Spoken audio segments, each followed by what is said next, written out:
Doctor के रामास्वामी जी, अलग अलग कृषि संगठनों से आए गणमान्य सभी महानुभाव, अन्य उपस्थित जनप्रतिनिधिगण, मेरे प्यारे किसान भाइयों और बहनों और देश भर में डिजिटल टेक्नोलॉजी के माध्यम से लाखों किसान हमारे साथ जुड़े हुए हैं। मैं यहां से उनको भी वणक्कम कहता हूं, नमस्कार कहता हूं और सबसे पहले मैं आपकी भी और देश भर में जमा हुए मेरे किसान भाई बहनों की भी क्षमा मांगता हूं। मुझे आने में करीब करीब 1 घंटा देरी हो गई क्योंकि मैं आज पुट्टपर्ती में सत्य साईं बाबा के कार्यक्रम में था, लेकिन वहां कार्यक्रम थोड़ा लंबा चल गया तो मुझे आने में विलंब हुआ। आप सबको जो असुविधा हुई, देश भर में मैं देख रहा हूं काफी लोग बैठे हैं, इसके लिए मैं आप सबकी क्षमा मांगता हूं। மேடையில் வீற்றிருக்கும் தமிழ்நாட்டின் ஆளுநர் ஆர்.என். ரவி அவர்களே, மத்திய அமைச்சரவையின் என்னுடைய சகாவான எல். முருகன் அவர்களே, தமிழ்நாட்டின் வேளாண் பல்கலைக்கழகத்தின் முன்னாள் துணைவேந்தர் முனைவர் கே. ராமசாமி அவர்களே, பல்வேறு விவசாய அமைப்புகளை சார்ந்த மதிப்பிற்குரிய மக்களே, வந்திருக்கின்ற மக்கள் பிரதிநிதிகளே, சகோதர சகோதரிகளே, வணக்கம். வணக்கம் உங்களுக்கு மட்டுமல்ல, இங்கு டிஜிட்டல் வழியாக பல்வேறு விவசாயிகள், நாட்டு மக்கள் எல்லோரும் இதை கண்டுகொண்டிருக்கின்றார்கள். அவர்களுக்கும் இந்த நாட்டு மக்களுக்கும் என்னுடைய நல்வணக்கங்களை தெரிவித்துக் கொள்கிறேன். மேலும் உரையை துவங்குவதற்கு முன்பாக உங்கள் அனைவரிடமும் சரி, நாட்டு மக்களிடமும் சரி, குறிப்பாக விவசாயிகளிடம் நான் என்னுடைய மன்னிப்பை கோர விரும்புகின்றேன்.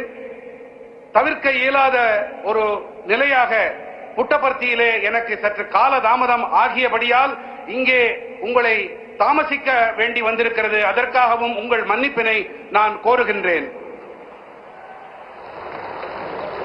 मैं जब पांडियन जी का भाषण सुन रहा था, मुझे लग रहा था अच्छा होता किसी ने मुझे बचपन में तमिल सिखाई होती तो मैं आज उस स्पीच का इतना आनंद ले सकता था, लेकिन मुझे वो सौभाग्य नहीं मिला। लेकिन जो कुछ मैं समझ पा रहा था, वो जलीकुट्टे की बात कर रहे थे, वे कोविड के समय जो कठिनाइयां हुई उसकी चर्चा कर रहे थे। लेकिन मैंने रवि जी को कहा है कि मुझे पांडियन जी के भाषण को हिंदी या अंग्रेजी में तैयार करके भेजे, मैं इसे पढ़ना चाहूंगा। लेकिन मैं उनकी भावना को पूरी तरह आत्मसात कर रहा था, मैं अनुभव कर रहा था और मेरे लिए बहुत अच्छा पल था ये। நான் ஒரு முக்கியமான ஒரு விஷயத்தை உங்கள் முன்பாக பகிர விரும்புகின்றேன். பாண்டியன் அவர்கள் மிக அருமையாக உரையாற்றினார்கள். 10வது கைத்தட்டல். மேலும்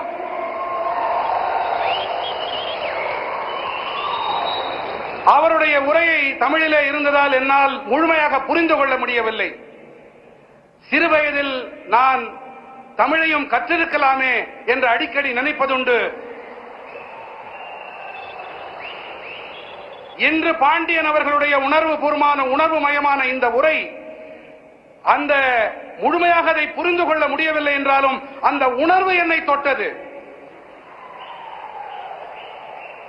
மாண்புமிகு ஆளுநர் ரவி ஐயா அவர்களிடம் நான் விண்ணப்பித்திருக்கிறேன்.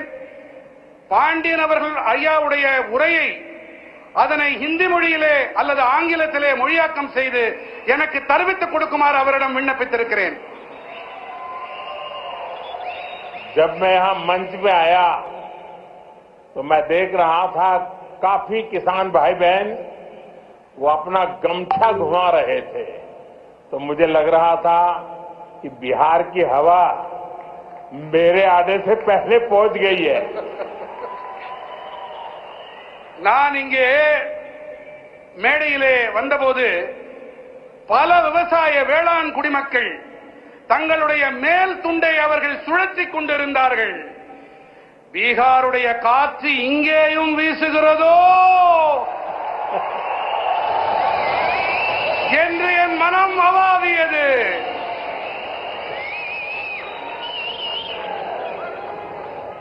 मेरे किसान भाई बहनों, कोयम्बटूर की इस पावन धरती पर सबसे पहले मैं मरुदमलई के भगवान मुरुगन को प्रणाम करता हूं। कोयम्बटूर कल्चर, कंपैशन और क्रिएटिविटी की भूमि है। ये शहर अपनी दक्षिण भारत की उद्यम शक्ति का पावर सेंटर है। கோயமுத்தூரின் இந்த புனிதமான மண்ணிலே மருதமலையில் குடிகொண்டிருக்கும் ஐயன் முருகனை நான் முதன்மையாக தலை வணங்குகின்றேன். கோயம்புத்தூர் என்பது கலாச்சாரம், கனிவு, கவின் படைப்பு திறன் ஆகியவற்றை தனக்கு சொந்தமாக்கிக் கொண்ட பூமி. இந்த நகரமானது தென் பாரதத்தின் தொழில் முனைவு ஆற்றலின் சக்தி பீடம். यहां का टेक्सटाइल सेक्टर देश की इकोनॉमी का बहुत बड़ा कंट्रीब्यूटर है और अब तो कोयम्बटूर एक और मायने में विशेष बन गया है। यहां के भूतपूर्व सांसद सीपी राधाकृष्णन जी अब उपराष्ट्रपति के तौर पर हम सबका मार्गदर्शन कर रहे हैं। இங்கே இருக்கும் ஜவுளித்துறை தேசத்தின் பொருளாதாரத்திற்கு பெரும் பங்களிப்பு அளிக்கக்கூடியது. மேலும் இப்போது கோயம்புத்தூர் மேலும் ஒரு காரணத்தால் சிறப்பு பெறுகிறது. இங்கே நாடாளுமன்ற உறுப்பினராக இருந்த சிபி ராதாகிருஷ்ணன் அவர்கள் இப்போது துணை குடியரசுத் தலைவராக நம் அனைவருக்கும் வழிகாட்டிக் கொண்டிருக்கின்றார். साथियों, नेचुरल फार्मिंग एक ऐसा विषय है जो मेरे दिल के बहुत करीब है। मैं तमिलनाडु के सभी किसान साथियों को south India natural farming summit के इस अभूतपूर्व आयोजन के लिए शुभकामनाएं देता हूं। और अभी मैं प्रदर्शनी देखने गया था। मुझे बहुत किसानों से बातचीत करने का सौभाग्य मिला और कोई मैकेनिकल इंजीनियरिंग करके पीएचडी करके खेती कर रहा है, कोई नासा में चंद्रयान का काम करते करते छोड़ करके खेती कर रहा है और खुद खेती करता है। इतना ही नहीं, अनेक किसानों को वो तैयार कर रहे हैं, नौजवानों को ट्रेन कर रहे हैं। मुझे आज सार्वजनिक रूप से स्वीकार करना होगा, अगर मैं आज इस कार्यक्रम में न आया होता तो मैंने मेरी जिंदगी में बहुत कुछ गंवाया होता और आज मैंने यहां आकर के बहुत कुछ सीखा है। मैं अब मन से तमिलनाडु के किसानों की जो हिम्मत है, परिवर्तन को स्वीकार करने की उनकी जो ताकत है, उसको 100 सलाम करता हूं। நண்பர்களே, இயற்கை விவசாயம் என்பது விசேஷமான ஒன்று. இது என் இதயத்துக்கு மிகவும் நெருக்கமானது. நான் தமிழ்நாட்டின் அனைத்து வேளாண் குடிமக்களுக்கும் நண்பர்களுக்கும் தென்னிந்திய இயற்கை விவசாய மாநாட்டின் பொருட்டு என் மனம் கனிந்த நல்வாழ்த்துக்களை தெரிவித்துக் கொள்கிறேன். அடுத்ததாக, இங்கே மேடைக்கு வருவதற்கு முன்பாக நான் அங்கே காட்சிப்படுத்தப்பட்டிருக்கும் பல்வேறு அரங்குகளை சென்று பார்த்தேன். ஒருவர் இயந்திர பொறியியலில் முனைவர் பட்டம் பெற்ற பிறகு விவசாயத்திற்கு வந்திருக்கிறார். ஒருவர் இஸ்ரோவை விட்டுவிட்டு அந்த வேலையை விட்டுவிட்டு இங்கே வேளாண் தொழிலை புரிய வந்திருக்கின்றார். இவர்களுடைய இந்த பணி கருத்தூக்கம் அளிக்க வல்லது. இவர்கள் மட்டும் கருத்தூக்கம் தங்களுக்கு அளித்துக் கொள்ளவில்லை, இவர்கள் மற்றவர்களுக்கும் உத்வேகம் அளிக்கின்றார்கள், அவர்களுக்கும் பயிற்சி அளித்து வேளாண் தொழிலை முன்னெடுத்து செல்லுகின்றார்கள், புதிய புதிய உத்திகளையும் வழிமுறைகளையும் கைக்கொண்டு. ஒருவேளை நான் இங்கே வாராது போயிருந்தால் நான் பல விஷயங்களை தெரிந்து கொள்ளாமல் போயிருப்பேன், என்னுடைய கற்றல் குறைந்து போயிருக்கும். இந்த வேளையிலே நான் தமிழ்நாட்டின் வேளாண் பெருமக்களுக்கு என்னுடைய மனம் நிறைந்த பாராட்டுக்களை உங்களுடைய துணிச்சலுக்காக காணிக்கையாக்குகின்றேன். यहां किसान भाई बहन, एग्रीकल्चर साइंटिस्ट, इंडस्ट्री से जुड़े साथी, स्टार्टअप और इनोवेटर्स सब एक साथ जुटे हैं. मैं आप सभी का बहुत बहुत अभिनंदन करता हूं. இங்கே வேளாண் சகோதர சகோதரிகளும் விவசாய அறிவியலாளர்களும் தொழில்துறையோடு இணைந்த நண்பர்களும் ஸ்டார்ட் அப்புகளும் புதுமைகள் கண்டுபிடிப்பாளர்களும் ஒன்றாக இணைந்திருக்கின்றார்கள். நான் உங்கள் அனைவருக்கும் என் வாழ்த்துக்களை தெரிவித்துக் கொள்ளுகின்றேன்.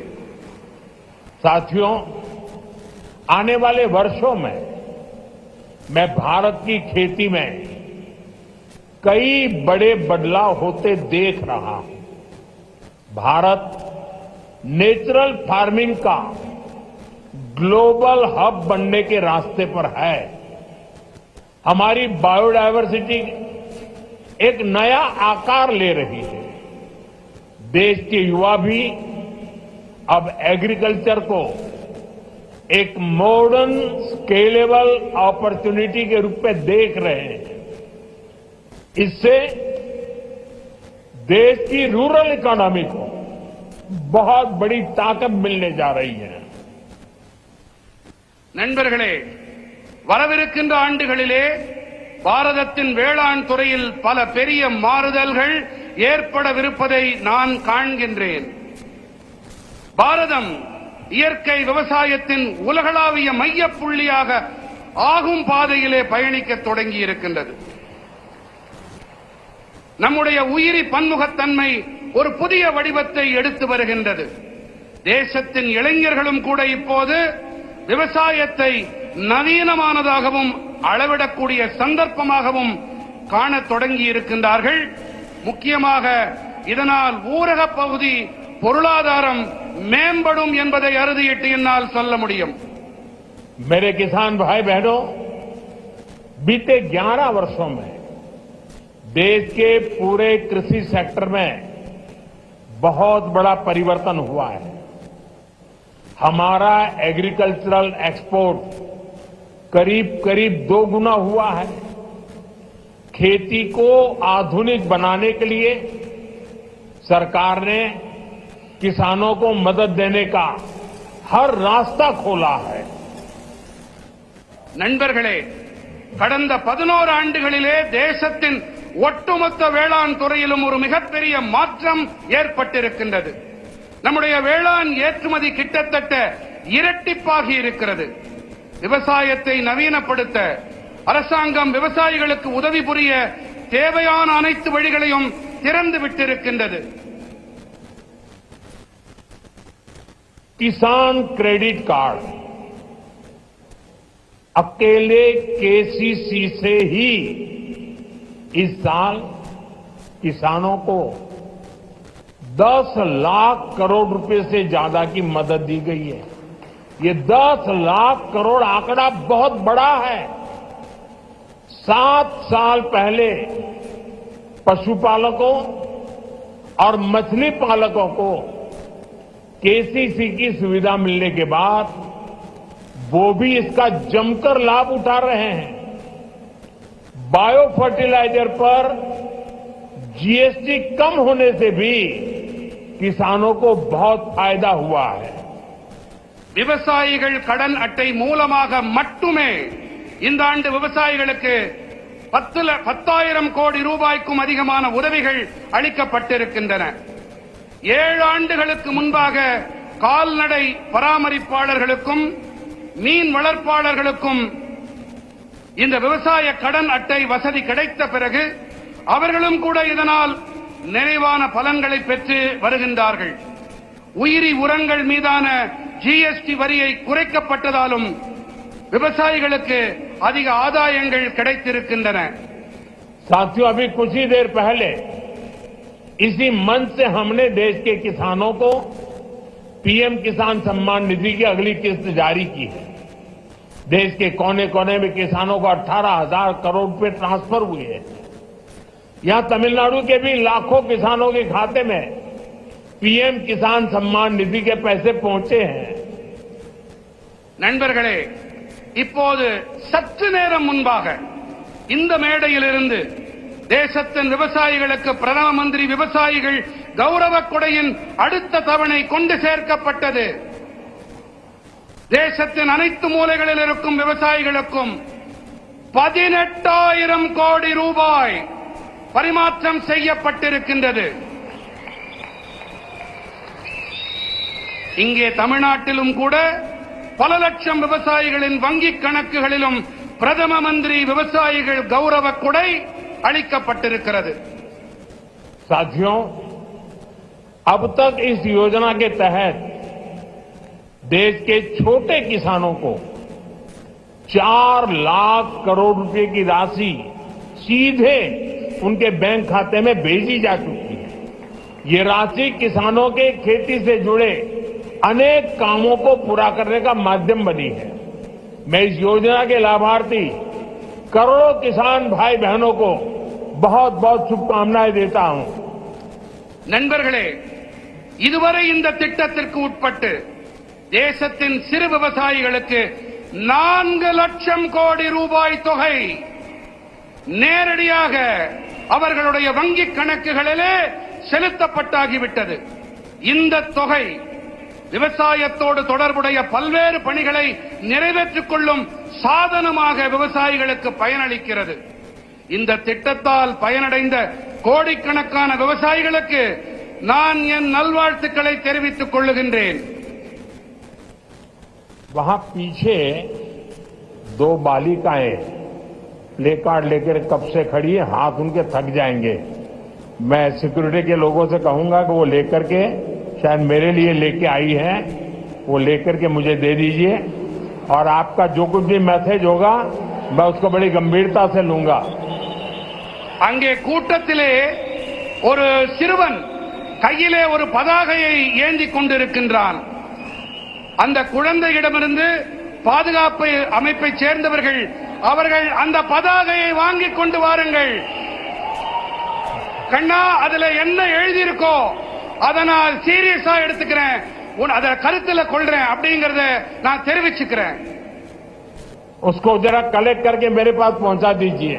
அதை யாராவது கொஞ்சம் சேகரிச்சுட்டீங்க கொண்டு வாங்க. साथियों, थैंक यू बेटा, आप कब से हाथ ऊपर करके खड़े थे. साथियों, கண்ணா, ரொம்ப நேரமா கைய அதை தூக்கிட்டே நின்னுட்டு இருந்த, ரொம்ப ரொம்ப நன்றி உனக்கு. साथियों, नेचुरल फार्मिंग का विस्तार आज 21वीं सदी की कृषि की मांग है. बीते कुछ सालों में मांग बढ़ने के कारण खेतों में एग्रीकल्चर से जुड़े कई सेक्टर्स में केमिकल्स का इस्तेमाल तेजी से बढ़ा है. நண்பர்களே, இயற்கை வேளாண்மையின் விரிவாக்கம் என்பது இன்று 21ஆம் நூற்றாண்டு வேளாண்மையின் தேவை. கடந்த சில ஆண்டுகளிலே தேவையின் அதிகரிப்பு காரணத்தாலே வயல்களிலே விவசாயத்தோடு தொடர்புடைய பல துறைகளிலே ரசாயனங்களின் பயன்பாடு விரைவாக அதிகரித்து வருகின்றது. केमिकल फर्टिलाइजर्स और पेस्टिसाइड्स के ज्यादा इस्तेमाल के कारण सॉइल फर्टिलिटी गिर रही है, सॉइल मॉइस्चर पर असर पड़ रहा है और इन सबके साथ फार्मिंग की कॉस्ट पर हर साल वो बढ़ती ही जा रही है.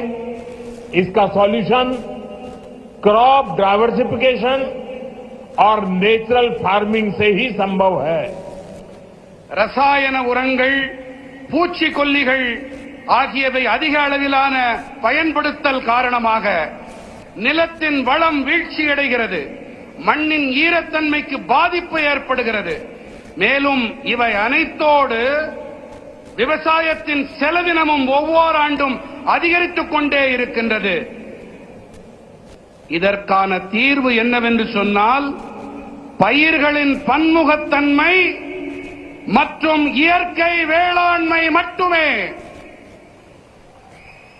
साथियों, हमारी मिट्टी की फर्टिलिटी और क्रॉप में न्यूट्रिशनल रिवाइवल के लिए हमें नेचुरल फार्मिंग के रास्ते पर बढ़ना ही होगा। ये हमारा विजन भी है और हमारी जरूरत भी है।